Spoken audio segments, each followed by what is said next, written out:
I'm just gonna come in on us. Why? Okay. Do old school. Do old school. I'll fix this in post. Bacalar, you can go now. Let's do the dump truck again. How's it going, friends? This is the very prestigious, often misunderstood voicemail dump truck for your Thursday, February 15th, 2024. I hope you all had a decent to lovely Valentine's Day. If you celebrate, if you take part in all the festivities of this Hallmark holiday, my name is Jeffrey Ian Bacalar. I am joined by a threesome of lovers, a lovers trio, if you will. First, Dan Reichert, how are you? That R in February is fucked up because if you try to pronounce it, you sound insane. Yeah, I was going for the comedic effect of that. But I've done it. I've gotten tripped up like for shoot before and it said February and it sounds stupid. You just say February, but there's an R right there. Yeah, no, it's there and it like almost has no business being there. And you're sort of like, the fuck are you doing here? What's the most you think you could say the R and like get away with it and people won't acknowledge it? Like, oh, it's February. February. Yeah. If you say it fast, it's in there. If you February, you could say February, and I said it. It was in there. You know. Jeff Grubb, what's your favorite month to mispronounce? Listen, I now I'm calling January Jan's month from now on. So that's all I'm doing. That's what I got happening over here. Good. Very good. Jan Ochoa, now that your month is over, how are you feeling emotionally? Emotionally devastated inside, but that's maybe because I've had too much caffeine today in an effort to balance out my fatigue and tiredness levels. Turns out pumping more caffeine into you does not always do the trick.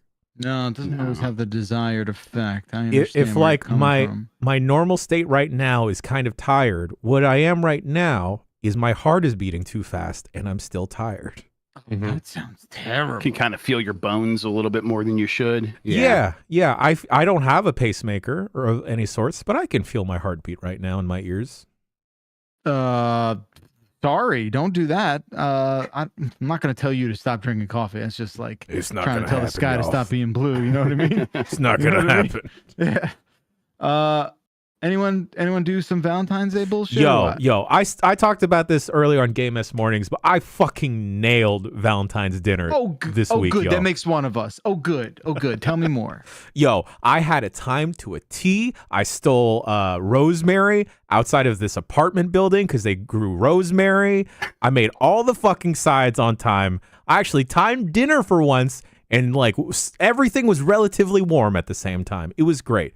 We had mashed potatoes. We had a shaved Brussels sprout apple walnut salad. Deep fried tempura and gnocchi mushrooms. Roasted carrots. And then we had a little surf and turf situation, baby. We had some filet mignon and some lobster tails. Oh my God, Jen! That's right. Wife me up. Someone married Jen. Yeah. Oh my God, that sounds so good. I would go for seconds on each one of those courses. Exactly. And you know what? I looked at my partner and was like, babe, you know what? We got 4 lobster tails. You can have 3. I'll have the 1. Oh, you rascal. Yeah. Well, I can't follow that. I gave Scout mashed potatoes of her own without any garlic, and she it was insane. Yeah, that went okay? It went great. No crazy poop situation or anything? No crazy poop. She's pretty solid. I feel like because she has a longer body, there's more time for the poop to work itself out. Yeah, that's right.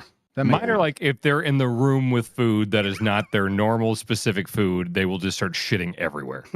You dogs are a little weird, right? You dogs are. They're weird, stupid dogs. Yes. Yeah, they're great. Weird, right? Yeah. Did you do a Valentine's Day situation, Dan, or you guys? I did. Oh, you did. We went out to the prefix gimmick where you go out and they bring you like 90 small meals with like wine pairings and stuff. It's the thing. It's the most Mike Mahardy bullshit ever where it's like, look, wine's good. I like it. But like every single time with every course, they bring a thing and they're like, okay, so this one, what they do is they rattle 3 grapes around in a can and then they sing it a lullaby and then they put it in a cow's rectum and then they put it in the thing. Like it's work, brother. It's a work. It's a story every time about every bottle and everything. I'm just sitting there, and I taste it and I like wine now, but I swear to God, every white wine is tasted like every white wine. Every red wine is tasted like every red wine. You are correct. Yeah. You are correct. See, and I'll true. even be the guy to tell you that like you're mostly right. I mean, yes. It's not that for beer, because that's obviously not the case. Right. There's a reason they have to tell a story with it, because it's all the fucking same. Okay. Yeah. You should see Mike Mahardy's reviews on that wine app are insane, because like every one of them is a novel. It's crazy. Oh my God. How come I can't drink red wine cold? Sometimes I want I like red wine, but I want it cold. Yeah, it's not gonna blow up. You do whatever you want. Well, like anytime I've like talked about with like a wine aficionado friend, they don't talk to them. Okay, they're all insane. Like the having novels for reviews for wine on a wine app is so much more embarrassing than being a Disney adult. Can you tell Matt Mahardy I told him I said that? I just made plans for the first meeting of the mics. We're going to record a video with both of them. Why do I not get invited to this shit? Well, hey, Mary was out for a Helldivers video we're going to do this weekend, and some Minotti's in. So we're going to get them together on a Helldivers team. Oh, farts. I want to, when is this happening? I think it's tomorrow. Yeah, tomorrow. I can't be there tomorrow. Her name's not Mike though, you know? Bonk really, she knows me very well, and she kind of saved me last night. She knows when I don't want information, and last night was one of it during the prefix thing, because like they bring 90 like courses out, and they're like, you know, all this stuff, and they brought this thing out, and it was like the 6th or 7th course or whatever, and they brought it on this like very like buttery like bun type thing. It was like a bun, and they're like, oh yeah, you can break that off, and then we brought you a knife so you can put this item on the bread, and it's a very decadent thing or whatever. And it's like, oh, okay, I guess we're already at desserts or something. This must be like, it was like it looked like a thing of chocolate, and like a pudding. It was like kind of a brownish thing in the middle, and then it looked like dark chocolate on top. So in my head, this was a dessert course thing. And as I'm eating it, I'm thinking it's like, I thought it was like a chocolate pudding type deal. I'm spreading it on the bread and eating it. And then I realized the guy introduced it when he gave it to me as foie gras. And so I didn't know what that was. You don't want to know. So that's the thing. I asked Bonk, I was like, what is this like a pudding or something? No, she was like, ask me after you're done. Yeah. And I ate it, and she told me what it was, and I'm glad she waited, because I would not have deeply upsetting. Yeah. I would not have eaten it. Yeah. It tasted good, but like I thought can you guys remind me? I've heard it before. Duck liver? They fatten up. Right, the fatty parts, the fatty things inside the duck. Okay, yeah. Yeah. I would not have, that would have weirded me out way. Any kind of like organ stuff or anything like that, I just, I would not have eaten it if I had known that. So. Sure. Yeah, I don't know why it's like that crosses the line for me too. Yeah, organs are weird. Yeah. Didn't like chicken hearts are delicious though. Sure. What are chicken hearts? Y'all should try it. I've not had that. Seems like, again, I don't know specifically how it's prepared in a way that is like anyhow less murder than a hamburger, right? So you're just sort of like, yeah, we don't. Because it's something about the organs, you know. It's something about the organs. It seems it seems like nefarious in a way that like a hamburger doesn't, right? Yeah, I can't quite put my finger on it. Especially liver, you know, because that's like what's his name, the murderer from Silence of the Lambs, where he's like, oh, I'm gonna eat your liver with the Chianti and a fava beans and all that stuff. So when I hear liver, my mind does immediately go there. Now, it's not cannibalism, but my mind does go there. Yeah. I guess it's part of the danger when you go to like a prefix thing. Like, it's part of the fun too, is you don't know, you're not ordering anything. They just bring you a bunch of stuff, and it's like, now I'm eating this, now I'm eating this. Oh wow, what's this? But then every once in a while, it's like they hand you this thing. It's like, oh, All right, well, I'm glad you seem to do it well. Grub, did you have a successful? We just couldn't. Not with that. Not with the Xbox podcast and waiting. We just couldn't. The romance. I know. You get it. Phil's always interrupting Valentine's Day, isn't he? I mean, had it happened that day, then the romance could have happened, but not with the next day. No way. I know, it's a tough act to follow. I get it. Yo, what the fuck? That podcast is 22 minutes. Yeah, I mean, listen, can we do that? It's still. Can we do that? We can try. What are we at now? Like 17? My waveform's like 17 minutes in. Guys, we haven't even done voicemails yet. I haven't even told my Valentine's Day story yet. No, we are incapable of doing less than an hour podcast. What's your Valentine's Day story, Jeff Bakalar? Thanks, Dan. So as you all know, if you're familiar with Bakalar Valentine's Day lore, do you guys know like the situation? Yeah, you got like 5 Valentine's trees in your house. It's weird. Oh, you made me laugh, man. Thank you for that. I don't care if anyone else doesn't laugh at that. I found it that funny. was for Jeff. you. It was for Thank you. No, what we do is we watch a movie. We watch like a sexy movie, like a love movie, right? We watch. We don't want Cloudy with a chance of wait, meatballs. what does that mean? Okay, this dates back to the days of the Beastcast. Do you remember? Oh no, what am I asking you? I haven't heard it this morning. Yeah. One year we watched Eyes Wide Shut, and that's what was like that was the first movie we talked about on Beastcast, and everyone had an opinion on that. Good movie. Yeah.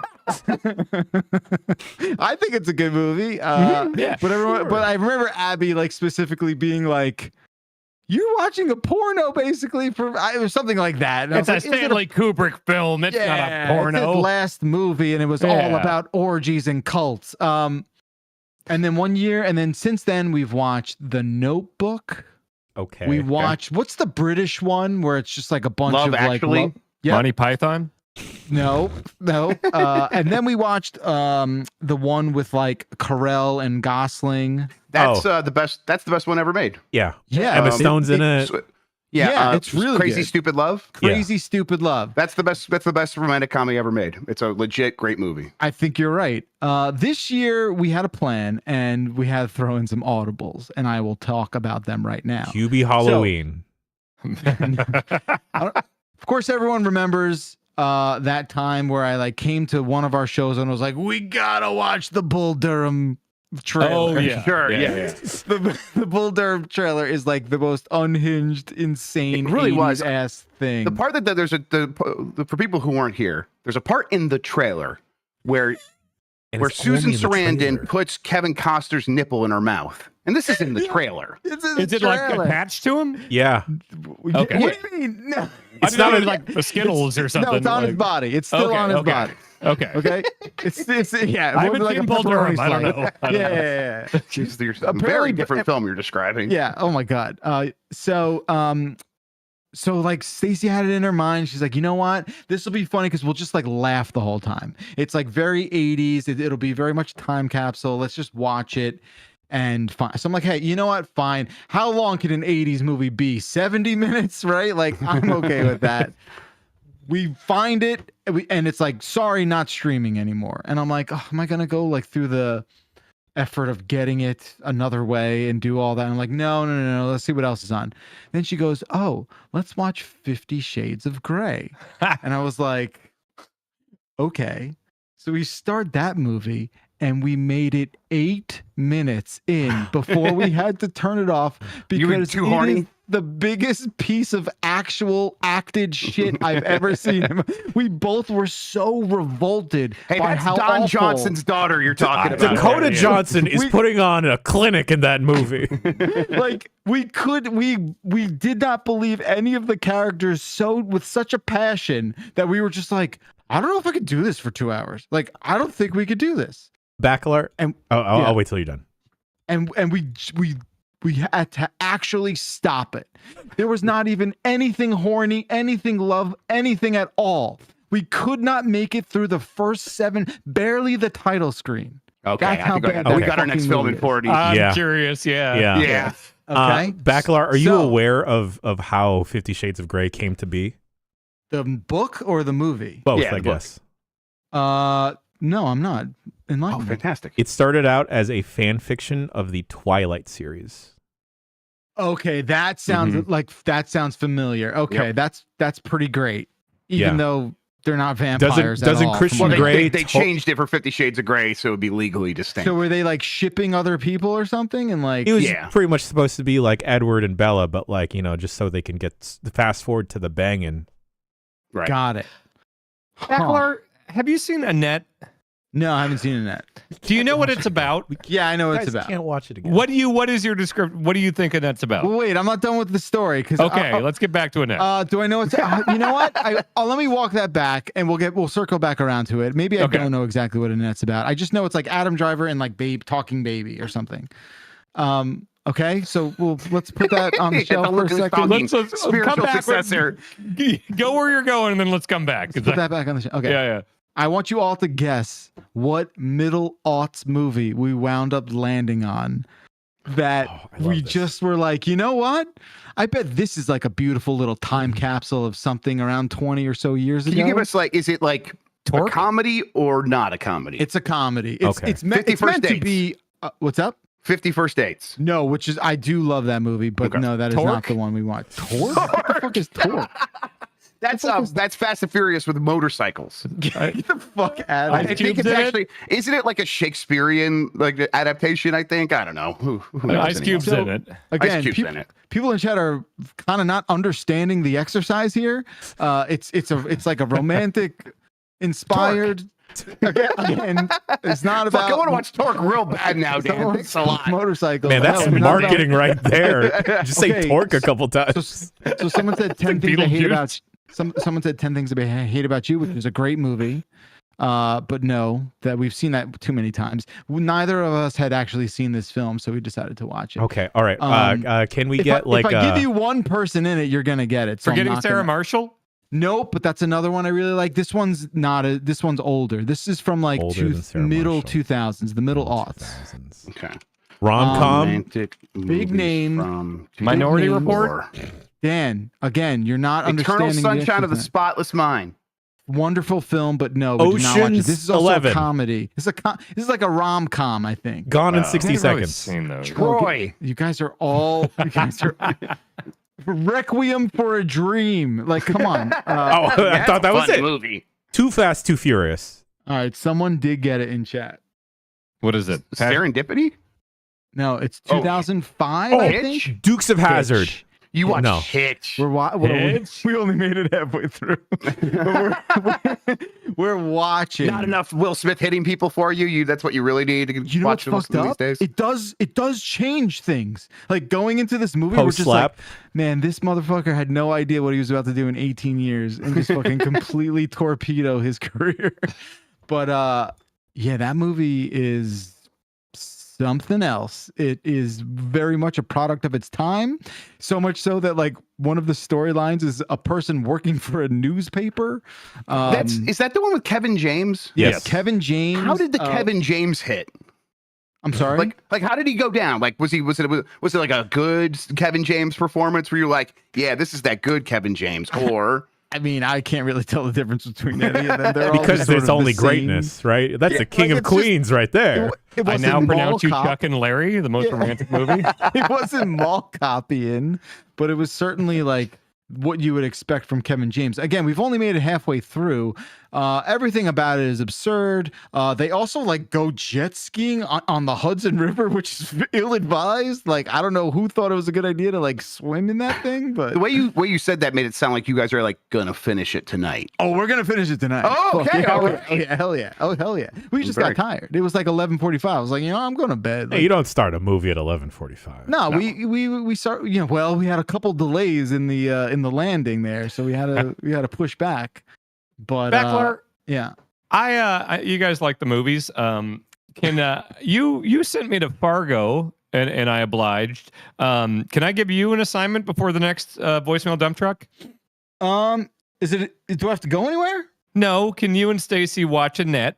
Yeah, we go in blind, and then I want to hear your thoughts, and I would like Stacy to prepare a statement that you can read.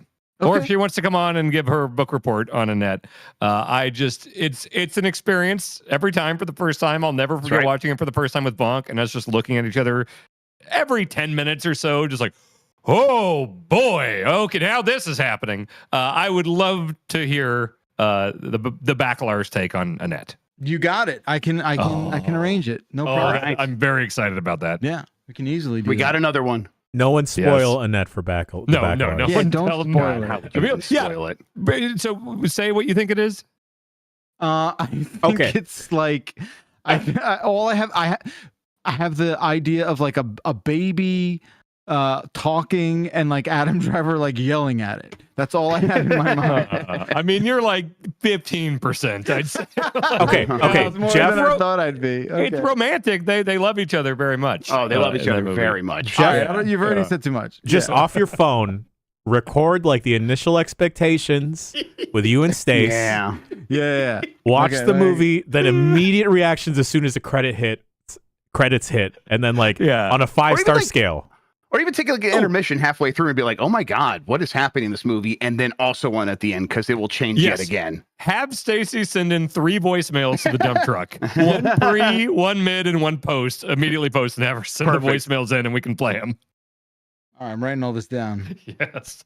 I feel, I'm definitely down to do this. It's funny because I feel like I also, I'm sure this movie is going to go way above and beyond the reactions we had for Saltburn as well. But like, one in the same actually. I mean, Saltburn, Saltburn. I have gone from thinking it's the worst movie I've ever seen to I think I kind of unironically love it now. I've seen it 4 or 5 times now. Annette. Yeah. Mm-hmm. Yeah. I've seen it 4 or 5 times in the last like 2 years. Okay. Because I keep making people watch it. Sure, well, that makes sense. Two of those times within the same night, wasn't it? That sounds right. Yeah. Yeah, probably. Oh my God. The notion of watching, like seeing credits on a film and then being like, let's run it back. That bad boy right up again. Like, it's just so psychotic to me.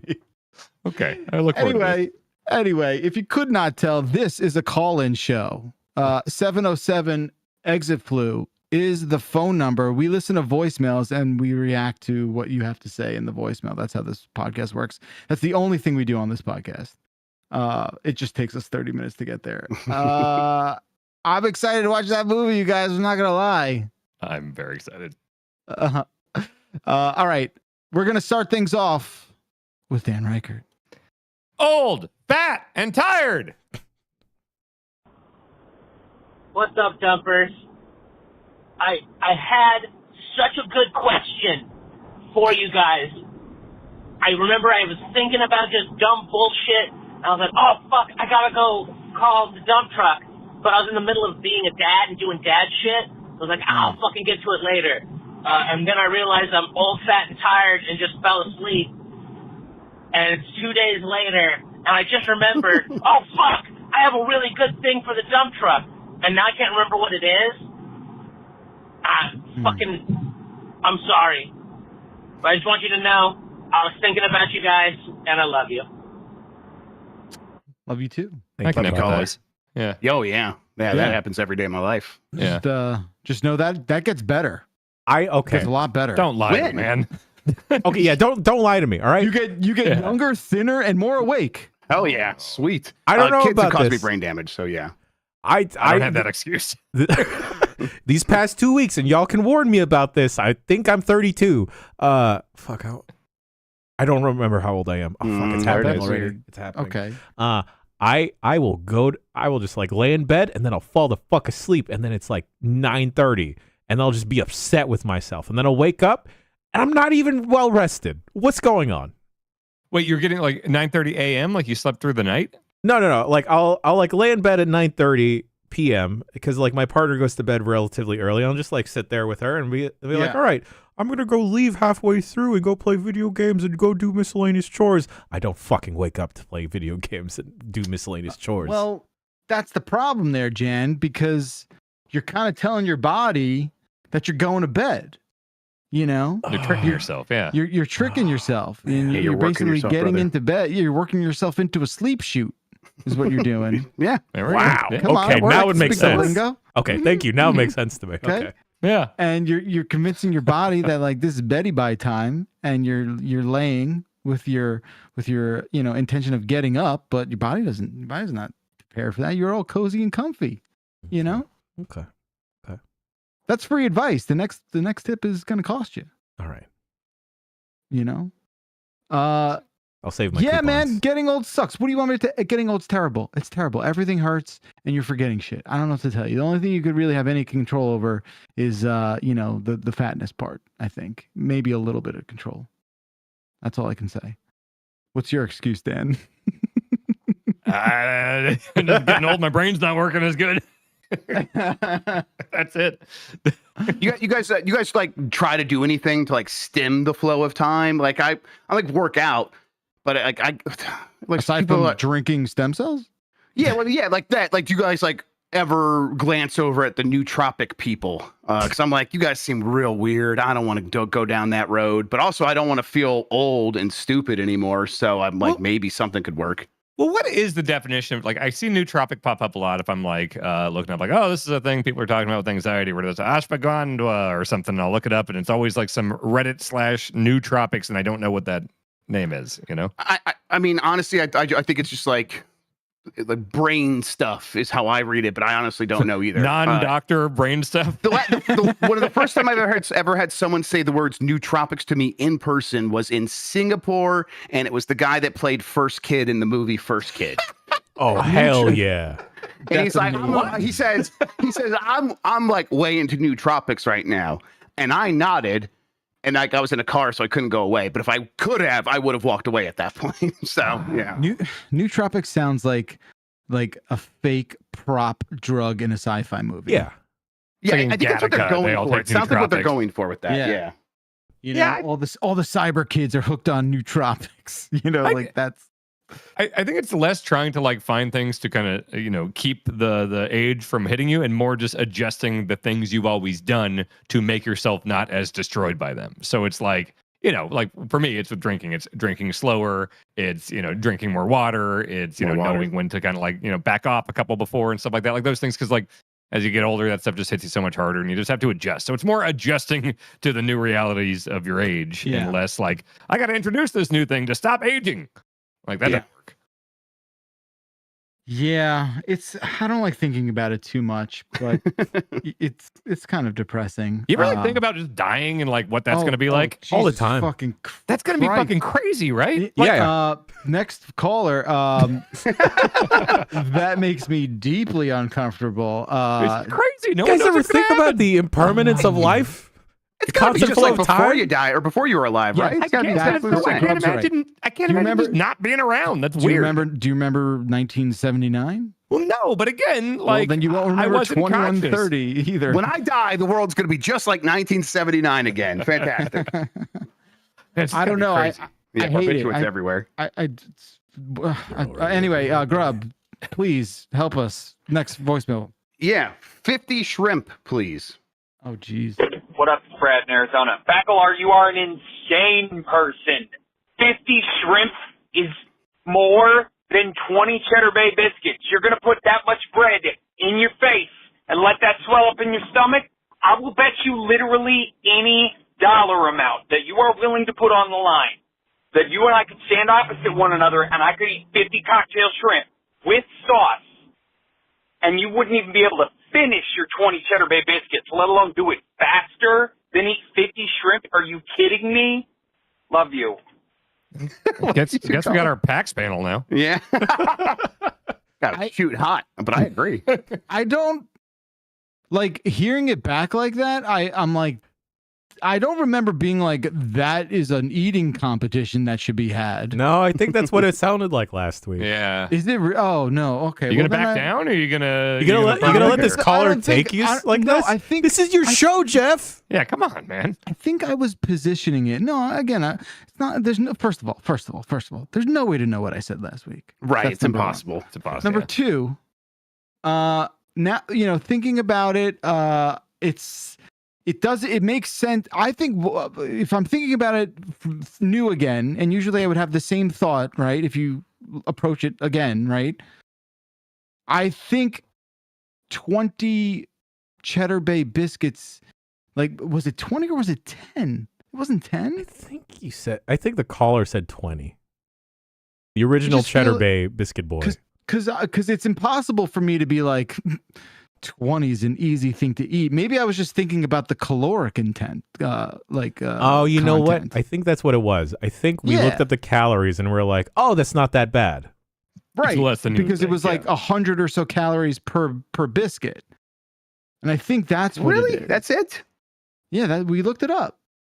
I mean, I wasn't here, so I guess I have to take your word for it. It's impossible for me to look it up. But I don't recall anyone ever being like, I could eat the 20 before you could eat the 50 shrimp. I don't remember it being like a competition. Well, now it is. This is how I diffuse arguments. I create confusion and, I interject some sort of doubt into the whole thing. You just got to add math to any type of conflict, and then the other person will either amp it up or back down immediately. Man, I don't think I could physically eat 20 Cheddar Bay biscuits. I think I could do 10. Rough. I think I could do 10, maybe. What's the easiest thing to eat 20 of? Grains of rice. Rice. Yeah, probably rice. Salt. Yeah. I'll have 20 salts, please. That is a Mitch Hedberg joke I think about all the time. Like whenever I want a million of something. Yeah, rice is great when I'm hungry for 10,000 of something. Yeah. Yeah, I just think like those biscuits are fucking awesome, but yeah, like 20 is just unrealistic. You guys ever do the at-home Cheddar Bay biscuit? Like you just gotta bring the cheddar.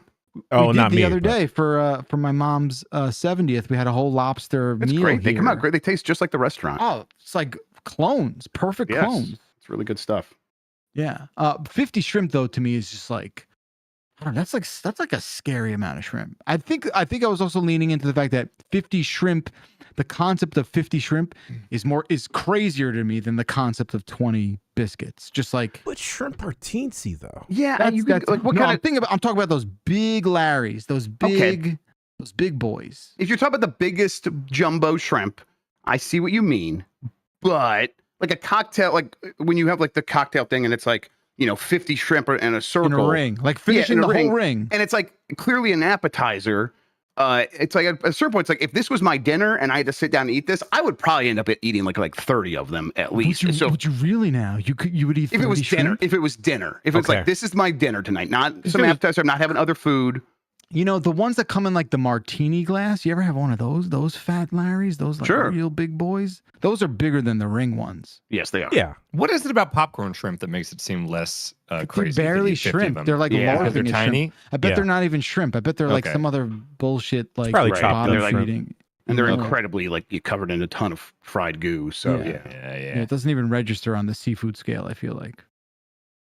Anyway, I'm right. I hate being right, but I'm right. Jan, your turn, buddy. I don't remember any of these anymore. Oh god. Real quick with the shrimp, I did have to eat about 30, it was probably 20 shrimp. Had to? Well, I didn't finish the sentence. I had to eat it in my garage because my daughter, her favorite animals are meeps, and meeps are basically shrimps and lobsters. There's a lot of other things that are meeps, but shrimps and lobsters are number one. And I was like, forgot this. I was at the grocery store and I got one of those ringy things with the cocktail sauce in the middle, and I was like going to eat it, but she was like, "Those are my friends." Like she saw it immediately, like, "Those are my friends." I'm like, "Oh yeah, then they're gonna be delicious friends with some cocktail sauce." And I'm like, "No, I'm never gonna be able to eat this." And then I did get a craving, and she was awake, so I just took it into the garage, unsealed it, and ate it out there alone. It was a pretty cool thing to happen. Now, Grub, my question for you: Did you prep the shrimp by ripping the tails off, or did you go at it one at a time and then rip tail off as you finish the shrimp? Yeah. Like I was like, I had it, was holding one hand, bite it, and then I would put the tail leavings on like the side that I wasn't using anymore of the tray. Yeah. Okay. Yeah. Yeah, that's what it's there for, right? Like, the space that they occupy is perfect for their garbage. Exactly. Yes. That is simultaneously like very cute and very sad. Oh yes, that's definitely the butter zone that I live in. Cute and sad. That's all. I'll be right back, honey. Like you're going to smoke a pipe in the garage. I have a picture of that. I tweeted it when I did this. So I'll see if I can get. Oh hell yeah! I got to see that shit. That's awesome. Oh shit! All right, Jan, you're up. Let's just play weirdest. Yeah. Hey, Giant Bomb. This is Sarah from Virginia. I got a question for you guys, and it's related to another anecdote I thought of. One time, when I was in high school, I was in the high school musical, no pun intended, and a guy asked me on a date while we were mic'd up in a performance. It was really awkward. The only thing I can think of was, go where? So where's the weirdest place you've ever gone on a date, or the weirdest place you've been asked to go on a date? Love you guys. Bye. Thank you, caller. You guys ever been asked to go anywhere on a date? Like it's always like, I got to set the things up. So, yes, there was a period of my time or my life prior to my current relationship where I was incredibly oblivious to any advances. That I had agreed to one because I thought it was a nice cash hangout. And then homegirl was dressed very nice when we met up. I was dressed like a schlub. And then I wound up having to pay for an expensive dinner that I didn't know that I was going to pay for.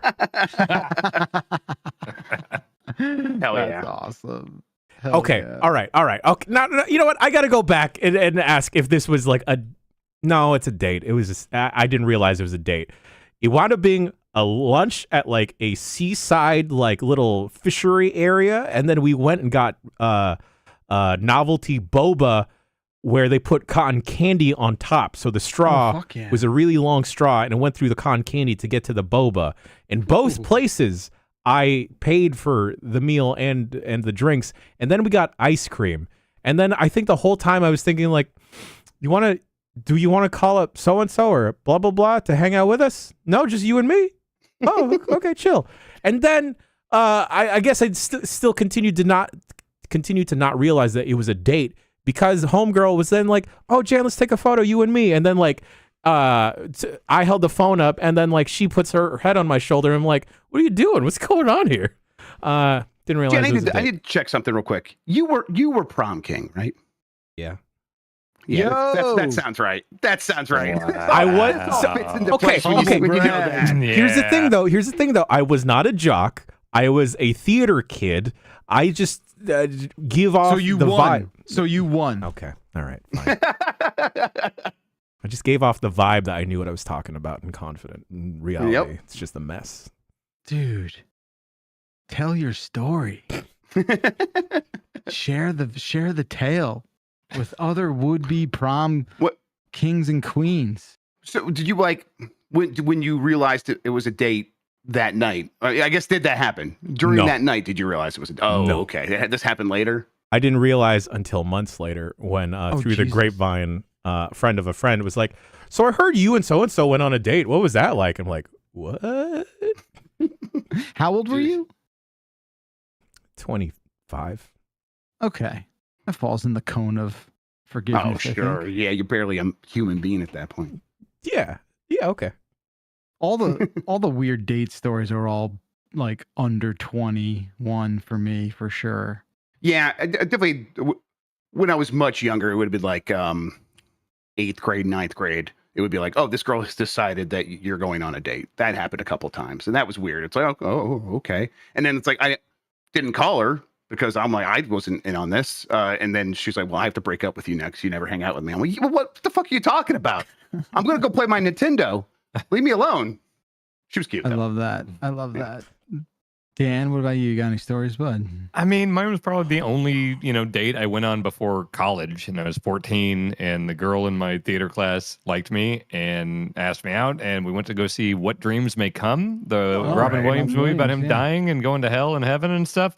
And I just was so nervous and just staring just straight ahead at the movie the entire time. She told me that like throughout the movie, she kept trying to kiss me, and I was just staring at the screen. It's just waiting to watch a movie. Yeah, I was just way too nervous. So yeah, I just remember that being awkward.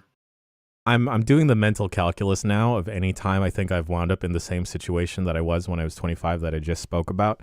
And then I realized, hey, folks at home, if you ever think you're like too much of a chubby little awkward kid, as long as you're fucking funny, it works, y'all.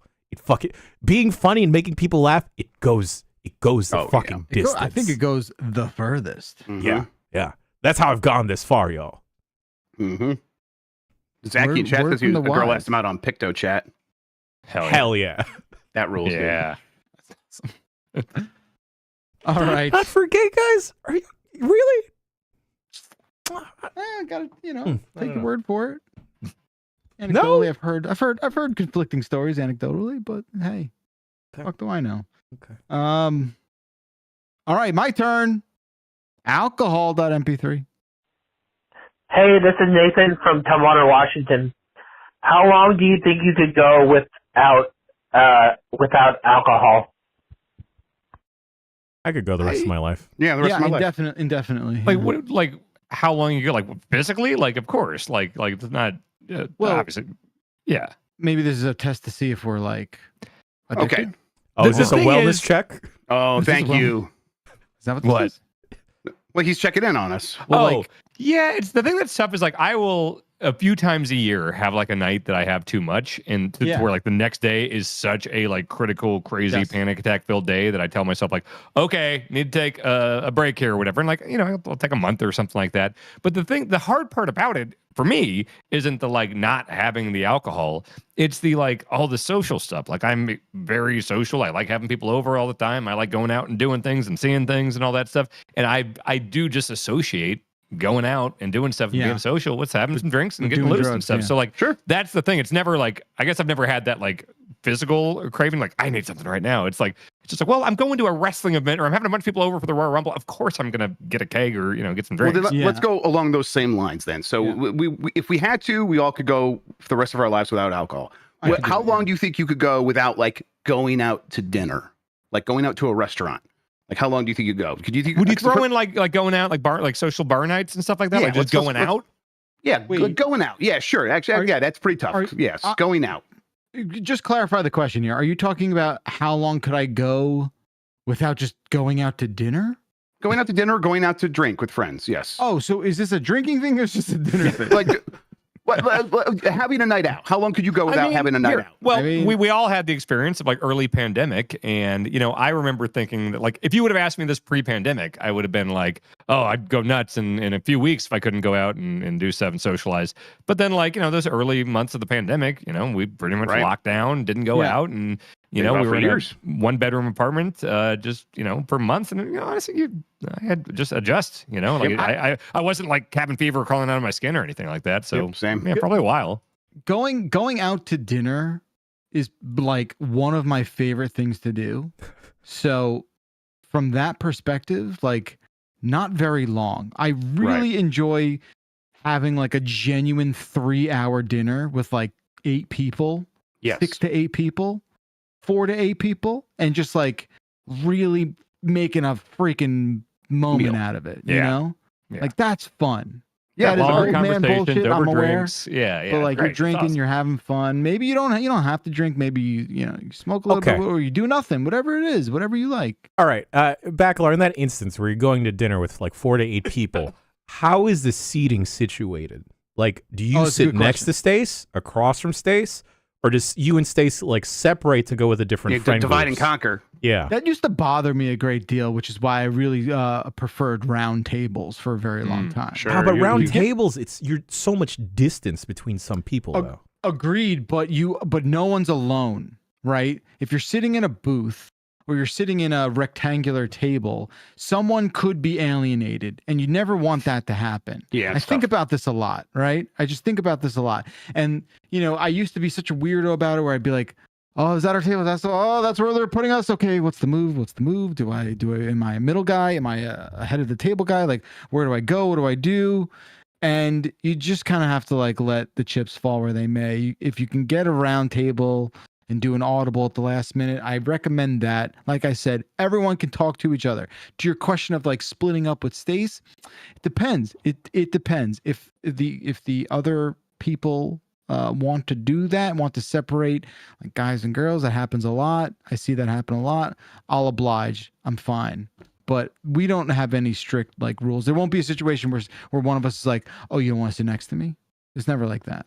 Okay. If that's what you were going for. What's your guys, what is your favorite table situation other than like the round table sounds good. I think the half rectangle of a hibachi grill is really good. Ooh. I like that. It's like very, even when there's like 2 halves and the guys are in the middle and the people over there, they're kind of far away, but you can kind of like lob jokes at one another, even though you're complete strangers, and like you get like 2 beers. And by the end of the night, you're like best friends. That's happened every time. Sure. With me. So yeah, I think like that's a really good situation. That's a good example. Hell yeah. It's like Bacalar, that 2 Fools in a Bowl place in Aruba. Like that's like maybe the best dinner I've ever had, and that's got kind of that hibachi style thing. That it's got like that U-shaped thing, and everyone can get to know each other, and then they like have things where it's like now everyone goes out on the porch and has champagne together, and then we come back in for that. Like, sounds fun. I like that. It's really good. Yeah. I love a good booth. I'm a fan of like the half circle booth because you can fit maybe like 6 people. Yeah, sure. But it sucks if you're in the middle, especially like I have to do the. I don't know if it's a dick thing to do, but like I really need to be on the edge because like not just like an anxiety thing, but also just I'm going to pee a lot. I knew you were afraid of having to go pee. So when you started that with, I don't know if it's a dick thing. I thought you were like, that's your way of saying pee. And I was like, really, a very dick literal thing to person. do. Yeah. I get it now. Okay. Yeah. Like that that Indian joint we went to, Grub, with one of with Bailey and her friend. Yeah, and Minotti. I was like, oh, this is a nice like situation. I can turn and I can see everyone close enough, but like far enough as well. But Dan, you're right. If you have to pee, you don't take the middle seat. You don't take. It's going to be a pain in the ass for everyone involved. If I have to pee 6 times during this dinner, like nobody wants that. No. You kind of should be like the last person to sit down because odds are everything will fill in. And you know what I mean? I will, I will usually pee before I sit down. And so like if we're all walking into a restaurant and I go pee, by the time I come out, I'm already getting on the end there because everyone else is filed in. Smart. It's it. You do the whole movie. You're like, I'm not even going to take my jacket off, folks. I'm going right to the bathroom. You all figure this shit out. By the time I get back, my seat will be alone. And hell yeah. Yeah. That's the move, man. Last week we did a half booth, half chair situation. It was perfect. I love it.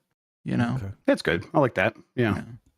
Definitely. It's asking the important questions. That wasn't even like the original thing, but it doesn't matter because we got there. Grub, what about with the gimmicks? Like, do they have their preferred seating situations, like with Mama Grub, or with you, or together? Yeah, they definitely have preference there. I think they think the booth is the most fun. I think that circular booth especially, because then they could kind of like sit next to both. Ideally, there's a way to make that happen. But when we go to sit down at a table, it's always Addie's got to be next to Mama and Emmy's got to be next to me. They've decided that one's a Mama's girl and the other one's a Daddy's girl. So yeah, that's how it goes every single time. Yep. Okay. Yep. I'm trying to think of all the times we've been out together. We've had good seating situations, right? Yeah. The Korean place where we had the 2 separate tables was a bit of a bummer. Yeah, that was tough. having to split up. Yeah, there was the place where we got the like Flintstones steak. Remember in New York City? The biggest steak that was had. That was a good table. That was a round table. That was a round table. Yes, it was. Right. Yeah. Oh, but we only occupied half of the round table, which is fine. No. I'm saying that's our New York meeting trip, or is this something else? Yeah, that was New York. That was New York. Was I there for this? I don't remember. Yeah, you held up the tomahawk. It was with Anthony, remember? Oh, yes. That was fantastic. Thank you. You said the tomahawk. Yeah, no, I'm never okay. The tomahawk, yes, that was very good. That was a great time, actually, yes. I thought something else happened. That restaurant reminded you of something. No, I'm just like flashback. Well, I visualized me holding up the giant, flank of meat. That was very good. I had the meat sweat so bad that night. Yeah, we ate a lot of meat. Yeah, we did okay that night. That Indian restaurant where with Mike and them, I'm like, I don't always like want to bring up the things that I'm thinking about at dinner because it's like I just listened to a podcast about the Cold War. No one wants to talk about that, and that's all I'm thinking about right now. So it was like I see Mike, and it was Bailey's friend was Ginny Nicholson, and it was like I know they're both Disney freaks. I'm just gonna start that off and let them go to town. I'm like, hey, he does a Disney podcast, and then the rest of the night they were just I wasn't at that dinner, but I was continuing in the hotel lobby, just seeing them. I was like, I need to get away from this. This is too much. It was really, really funny. So I was like, that's perfect. All right, I'm gonna enjoy some more of this naan. Here we go. It's good naan. It was really good naan. That was a good restaurant. Yeah. I like naan. All right, chat chose the next one, and chat chose, well, of course they did. My wife thinks that. Sit down, joke. Y'all ever have a mayonnaise sandwich? I used to have those when I was younger. My aunt used to make them for us. They're freaking good. My wife thinks it's weird. Sorry, that's my cat. Anyways, you guys should try it. Just bread. Mayonnaise, bread. Fucking good. Thank you. That has to be on like a top contender for the last thing I would ever want to eat.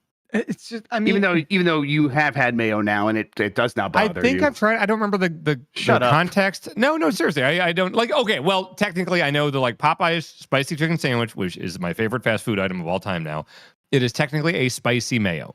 So like Yes, I guess I do have it frequently on that, but they don't put too much on it, and it's got the spice on it, so it just feels to me like a Chipotle sauce or something. When I hear just mayonnaise, I just picture all those sandwiches I've seen with like a bunch of just mayo flopped on it, and that sounds so gross to me. Right, and I think it's like mostly a mental thing at this point, where like you are imagining the thing that you did not like. I don't know. Did you ever even try those things that were like the sloppy with mayo? No, or no. Okay, so yeah, mayo's good. I do prefer Miracle Whip. Is that a basic bitch take? I don't know. Miracle Whip? Is Miracle Whip is mayo? It's like a mayo adjacent. It's like it's specifically not mayo. Well, then what is it? It's like a dressing. Is it not egg based? Is it like a margarine type of thing? Right here. Okay. Like you guys need me to Google it? All right. I'm sorry. I did this. I thought Miracle Whip was like Miracle Whip isn't mayo. What is it? Google. All right. It's a salad dressing, is what they're saying. I don't know if that helps. It's like mostly vegetable oil. I guess so is mayo, though, isn't it? It's a less expensive alternative to mayo. Yeah. It's tangy. I like the tanginess of it. I don't think I've ever had Miracle Whip or Miracle. A lot of people have strong opinions about it. I'll eat mayo or Miracle Whip, but I think I prefer Miracle Whip. Oh, it's got high fructose corn syrup in it. So does all the good things. Yeah. I would eat a mayo sandwich. I have eaten a mayo sandwich as a child. I'm there with you, caller. It's all right. Go eat your mayo sandwiches. Yeah, I mean, like, I don't think anything less of you. I mean, look, who am I to judge? I put mayo on the outside of my grilled cheese sandwiches when I'm trying to fry them up in the pan. Okay. Really? Yeah, it's a good move. That is a good move? Yeah. Move it up. I'll give it up, baby. Wait, how is it different from butter? Well, it just is butter. It's just like... It is just butter? Okay. I mean, it's like a perfect butter substitute for that application, I think. Okay. Fair enough. I'll give it a shot. It's just, it's so fat. Okay, that makes sense. You know? I would have so many more grilled cheese sandwiches if I could figure out how to make them. Like I've tried several times, and it's like I'm serious. I'm not. This is not a bit. No, I know. I've done it on video before, and everyone always makes fun of me because it's the easiest thing in the world. Supposedly, I don't think I've ever successfully done. Dude, like, I'm sorry, man. I'm sorry to have that reaction, but it's just like, if I could just figure out how to turn on the faucet, I would be able to drink water. That was part of the appeal. That was part of the appeal is I already loved grilled cheese sandwiches, and then everyone said like, oh, it's the easiest thing to make, and then like I tried several times, and it's just like everything falls apart. I don't know when you put the butter on what. You put it on both sides, it just gets wet and falls apart, and then I don't know when you when you put the cheese on, when it's time to take it off. No, it's a mystery. No. This is my new life goal. This is my new life goal for 2024. You'll get them there. So Selena Gomez had that cooking show, and then she would just open up her front door and they just Instacart her like some groceries. We're going to do that with me and Dan. I'm going to get him the same things as me, and we're going to go over. Dan, do you have an electric stove? You do. I don't know. He does. Is there a flame? Is there flames? I don't know. Is it flat? Oh yeah, because I tried to do something once and the flame freaked me out because I could smell gas and I panicked and Okay. So yes, there is a shoot flame. Yeah. Okay, there's a shoot flame. When is the next time we'd be together? Oh, Boston. All right, I'm gonna bring an electric hot plate. We're gonna also make a grilled cheese during one of the panels. Oh, can we do that? We'll have to ask them if we could bring an electric plate in there. What's his face? Harris Forrester used to do stuff with an easy bake oven. We can do stuff with a hot plate during a panel. Yeah. Okay, let's go. I think I need to be like because I did it once. I did a video, but I had like Bonk was just off of frame, like coaching me and stuff, and like I feel like I haven't learned how to do it until I can like do it. I mean, I haven't done it since that time. Yeah, I think I did make an edible grilled cheese, but there was something weird about it or something that really confused me about it. So yeah, like I guess the craziest part of all this for me is the visualization I've created in my mind where you were like trying your damnedest to make a grilled cheese, and then like all of a sudden it just like turns into like a pineapple or something. And you should ask Bonk. Screwed it up again. The few times I have tried to cook something, you should ask Bonk. My brain just doesn't like. I can't wrap around like numerous different things with different invisible timers that are just vague, and they're like I need like that's why like I can make cocktails. Like I'm getting into making cocktails because it's very much like I am putting 1 1/4 ounce of this in here, then I'm putting it in here. I'm shaking this up, then I'm putting this on there. With cooking, it's just like there's fire and a bunch of different hot pans, and all the timers are different. You got to figure out. You got to get the bread stuff out of the oven before I think you're working yourself into some sort of like cooking nightmare where you like fear the notion of like heat. I think you like. That's a natural instinct, right? No, but I just think you're not. There's something. You're just resembling like this sort of. You're just not allowing yourself to like think about what fire. But like you said you're measuring like the stuff for the cocktails. Like, are you like putting it into a measuring cup or something? Yeah. Well, okay, but that's not how most people make cocktails. What most people do is 1/1000. All right, that's an ounce. Yeah, well, no. If I'm just making a mixed drink or something like I used to do, like I used to just do mixed drinks where it's like a little bit of whiskey, a little bit of Coke, whatever. No, but not a little bit. No. I'm saying like literally like when you're 1 second with the proper nozzle on there is 1 ounce. And it always will be 1 ounce. I like following things like 2 T. That's fair, like but it's like 20-second recipes. Right, but it's like there are ways that people have a way of like measuring things where it's not going into a measuring cup and they're still getting accurate pours. And it's like that's what other people are doing like when they're making food. It's not like nebulous. They know that's like, okay, I'm waiting for the edge of the bread here to be to get like have a certain springiness off of here, and I'm just looking for that. No, like that when I make a grilled cheese. I'm just making sure that the bottom bread is not going to like mush in when I go to pick it up. If it mushes in at all, it's not done. But as soon as it's like firm, okay, I can check it. It's probably going to be pretty done on the other side. Flip it, and it's good to go. Dan, don't worry. I will guide you. We're going to make three different. We're going to make 3 different types of grilled cheeses when we're all together at PAX. One, the most basic kind. All right. Second one, a quesadilla. Also very easy. Ooh, that sounds fun. Because a quesadilla, I'm sorry, my Hispanic and Latino friends, it's also just a grilled cheese. I love quesadillas. It's not wrong. 3, we're gonna make a grilled cheese with 3 different types of cheeses, but that does not matter. It's gonna be great. I'm 1,000%. I'm excited for you. Like it's important. Honestly, to boil it down, Backlar, I think you're onto something with saying like the concept of heat or whatever. No, I think it's because there's that scene in Fight Club where his apartment blows up because they do the David Fincher thing where they show it's like, oh, he left a pilot light on or whatever. And I was like, what the fuck is that? I don't even know what that is. And then I heard it's about like gas. And if you do something wrong, like gas can just leak in, but then you can't like smell it or you don't know. So I do freak out whenever like there's a gas line that goes into my deck. Like I could just like I've gotten rid of grills when I move into houses because it's like, I don't want to fuck with propane. I don't want to fuck with gas. I don't want to like, it just seems too nebulous and like, I don't want to blow up. Yeah. Now, to be fair, you would smell that gas. That gas smells like rotten eggs. You would smell that gas. You're thinking of carbon monoxide, which you cannot smell. And that doesn't blow up. Carbon monoxide doesn't blow up. And like, Dan, bad though. I need you to know that there's gas running into your home right now as well. Like, I know the furnace is right here, and like that freaks me out to even think about. Sure, I just don't want you to like think like, well, I capped off the deck line and I'm safe now. Like, it's just part of how it all works, I guess. But sure, you can be scared of that. That's okay. Hey, we're gonna be going to Boston for PAX East. If you work at a restaurant that has like an hour in Boston where it is unoccupied, you can let us use your griddle. Please reach out to your boy. Yeah, reach out. We'll make a video. We'll make the thing. We'll provide all our own ingredients. We'll clean up and everything. Please. We'll eat there and spend money. Exactly. Yes. We will spend money for sure. Boston chefs, speak up. Yes. I would love that. Where you at? Or if there's like a ghost kitchen you're aware of, just holler at your boys. Yeah. How about that? All right. We're making progress. Not really at all.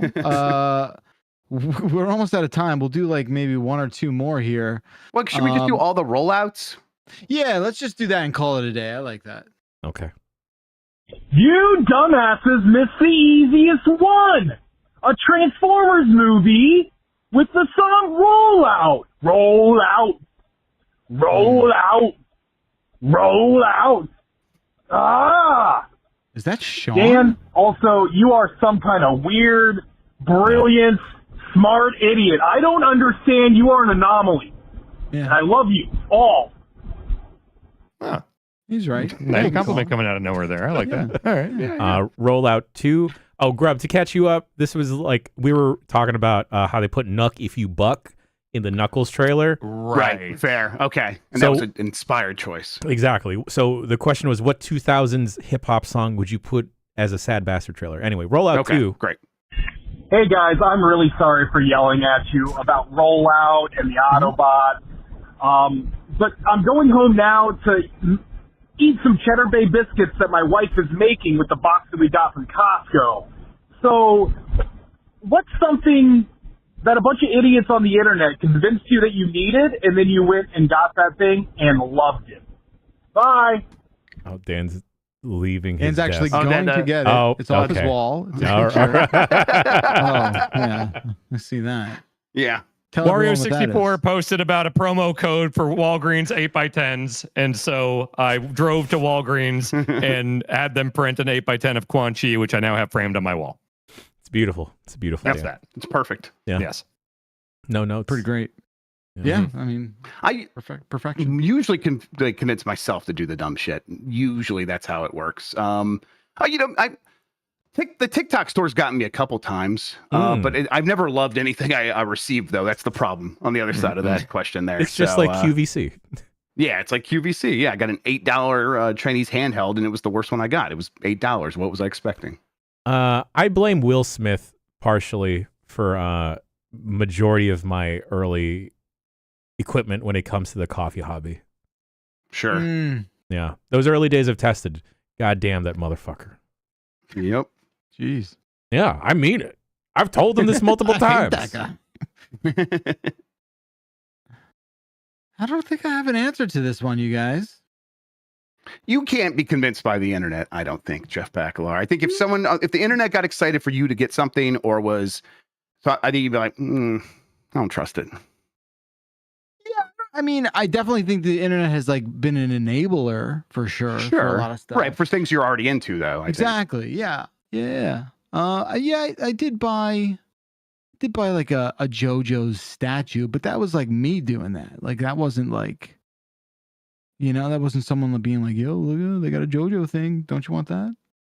I was at a bar with a friend a couple years ago, and he showed me on Instagram there was an ad for like a big neon, like the WCW letters, the big remember the big metal letters? Yeah, I just love big chunky WCW like that metal letters, but it was like a neon version of that, and it was from an Instagram thing. I've never bought anything from an Instagram store, and so I followed to the thing. I paid the money. It was like $200 or something. And I just kept waiting, and like months went by, and I'm like sending messages like, hey, when's that WCW sign getting here? And the guy just totally flaked on it. And I had to go through my credit card company and get it all reversed. And the guy emailed me angry about why did you go through the credit card company? You should have gone through me. And it was like a months-long thing because of a fucking Instagram ad of a WCW sign.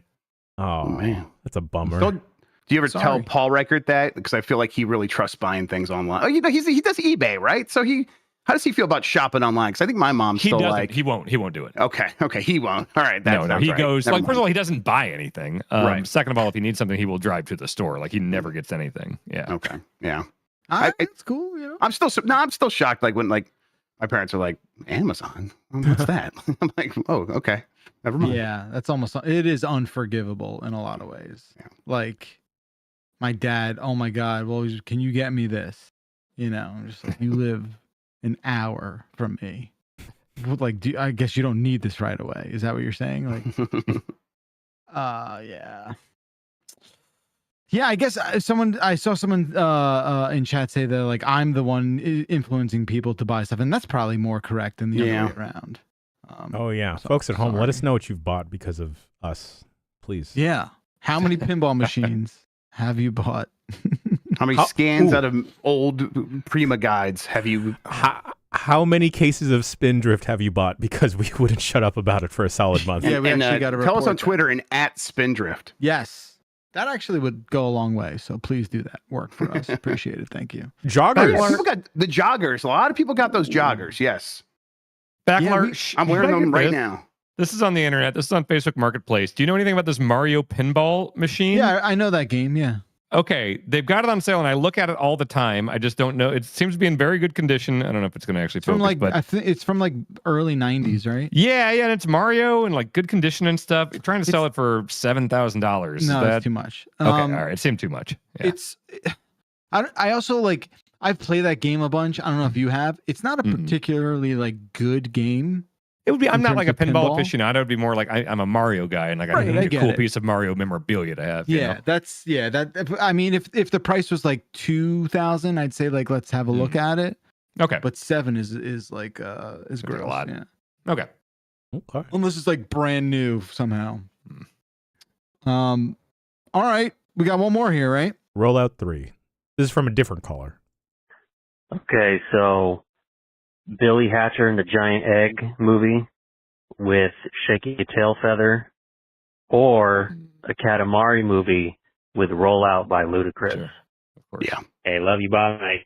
Thank you. Oh, Katamari. I mean, Yep, that's good. Yeah. let's go. Uh, Beautiful. Could Ludacris also play the King of the Cosmos in that movie? Yes. Yeah. Yes, he can. Yeah. Luda's got the acting chops now. I Yeah. would see that. Yeah, he's in those commercials now. Yeah. He would look good in that outfit for sure. Yeah. Yeah. It's basically what he was wearing at the Super Bowl halftime, actually. Yeah, they just looked like the Globo Gym dudes from Dodgeball. Yep. Yeah, they did. yeah. They really Nobody did. makes me bleed my own blood. That's fucking awesome. Hey, I felt bad. Chat should get to choose one more. Chat chose last time. When's the last time you did a pull-up? Not once. Not ever. I can't. Last week. I've done What one. is in this the a last grub month. thing? Grub, Is you got this to a put grub your thing? green screen down. Yeah, You grub. You can't see through your Oh, curtain. see, that's not how green screens work. You It's can't. not. They're not transparent. transparent. He doesn't know. I think Wait, he's is just he just doing going to do it and he's going to and come report back on the and be pull up? like, yeah. Okay. Okay. Now, do you do a real big boy pull up or? Oh, okay, Wait, he hold realized. on. He realized. Okay. Yeah. All right. Yeah. So here he is. Okay. Let's see. He's Is got he a gonna hold hold of his chin over? device. Oh, he's gonna do the reverse. Oh, one. Okay. there we go. Yeah. Did he jump up a little bit? A little. No, we'll count that. I think you can do it. Yeah, we'll count that. We'll count that. Just now. I was afraid I was Oh, going to hit my yeah. head. No. Is that what happens every That time you do a counts. pull up in the basement? Well, it goes in the gym, which has a slightly higher ceiling. I'm getting one of those bars that you put in the frame of the door. You 'cause have my- to be careful about those. Yeah. Why is that? I'm afraid of those. Well, I'm You can- 250 pounds. A, So. fuck up your walls and door frame, or Yeah. B, also, land weird if it's not secured. It's Yeah, I mean it's mostly for dib because like Oh, well, if no, it's he'll- dib, that's it's fine. fine. once he Yeah. felt the rush of like checking someone, I think he's like, I need to do this to everyone forever, all the time. So he's gonna kick my ass someday. Oh, yeah. yeah, I mean Yeah, this he year, definitely is. It's like this year 3 months from now. Yeah, I need to stay away from Jersey. I think no, like I don't know. Every time I've used those things, I feel like there's good physics that are in support of like keeping that bar up. But maybe I don't know. Maybe. But do you we'll trust get your rid of it. walls and the studs and all that? Like, do you trust like It's even not if the thing is made it's well? the frame of doesn't it use like It's more? the- yeah.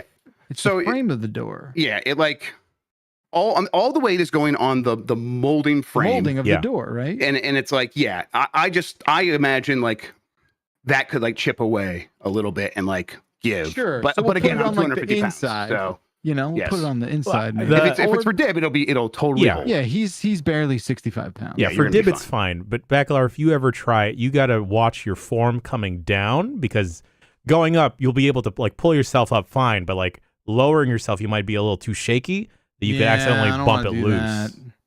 Yeah. I'm actually like 180 now. So I feel like someone saying 200 pounds or less, you're probably okay. You're probably okay. But so Grub, do you ever do the ones with like the hands over? That's like Yeah, the real sometimes stuff. I That's, actually like, the real mostly I use this for dips where I'm holding the thing on the side. Pull ups Sure. and chin ups are actually still pretty hard. Dan, I think you could do it. You've never even tried? I've done the gimmicks. No, I've tried many times, and like it's something like I don't think I've ever had good core strength. That's part of the reason I just got the row machine recently. Is like I needed something I could do where I'm like regularly doing core stuff. And I think that's part of the reason that I've had like back issues, or when I have started like lifting and stuff like that, that I've gotten Do you hurt. think you could like hang for like a minute? Because that's tough for me. I can get like 30 seconds, usually no problem. But anything above that is pretty rough stuff. I bet And, I like, could get hang- like close. that's a good test for like how fit you are. If you can Yeah, hang for a I used to be able to do like I could do a few minutes of a plank, things like Planks that. are where it's at. Yeah, straight that's up. good core. Yeah. So I should do those more again. Just do planks. Do I mean, like even every standing up on one leg with the leg in front of you and you kind of like put your arms out a little bit, that's a pretty good Well, one. with like yoga, I do yoga all the time. Like tree pose is that where you're just Yeah, tree standing pose, and you tree just pose, yeah. yeah. Like I got good balance on that. That's good. Do calf raises whenever you're just standing in line. Mhm. Yep. Exactly. Yep, There you yep. go. Look at these boys dip. Mm-hmm. Show me how you dip. If people working on doing pull-ups, just get one of those elastic bands or whatever. Stick your foot on it. Cool. and then like being slightly elevated in the air and working off of that will help you lift up. Yeah. That's good. Hell yeah. Hey, we're all healthier now. You feel that, everyone? There you go. We're getting there. I was playing poker at Ben Hansen's probably in like 2010, 2011, and he had one of those pull-up bars on the thing. And no, we weren't playing poker. We were playing like a game. It was like one of those games where you have to come up with funny prompts, almost like a quiplash thing. And I don't remember what the setup was, but the punchline was boner flu. And Flute? so everyone boner flu, like having the flu. Oh, like, like I don't know if it was like a flu. prompt, like, oh, name an STD, make up an STD, or something stupid like that. And everyone was just like laughing about the phrase boner flu to the point where everyone around the table started chanting boner flu, and it became this like arms race where everybody just started chanting louder and getting crazier. And then one of Hansen's friends, while screaming boner flu, went and jumped on the pull-up bar, flipped upside down and put his like legs on the ceiling while screaming boner flu, and then I think it like came loose and he fell on his fucking head. on the wood floor. How you catch boner flu. Whoa. yes. So that's my pull-up bar story. When you think about it, you guys gave each other boner flu because it's not necessarily like the physical act of getting a boner, but making the mistake like a flub of a boner. I Made a boner. I think we gave him CTE. Oh, okay. A different kind of boner flu. That too. And hey, in the hit Adam Sandler movie, Hubie Halloween, his mom in the movie wears a T-shirt that says "boner donor." It's very cute. Oh, right. Funny phrase, subjectively funny phrase. It's cute. It's like, look at this old lady wearing a shirt that says "boner donor." Yeah, come on. Let's not get it confused. Just like you shouldn't get it confused, make sure you're dialing the right flu phone number, not boner flu. We are 707 Exit Flu. It's an entirely different voicemail podcast, okay? We're the Exit Flu people, and do that. Call us up, leave us a voicemail for next week when we're back with a brand new show. I don't know if we can change it to boner flu, but I'm going to try. We're going to try to do that next week. I have a lot of movies to watch, and you have a lot of voicemails to leave. So excited. All right. Again, 707 Exit Flu is the phone number. Thank you to Dan, Jeff, and Jan. Thank you to all the chats that participate in the live show. And thank you for calling. We will see you next week. Have a wonderful day. Bye-bye. Some new old school. Some new old school. The party rocking fading out now.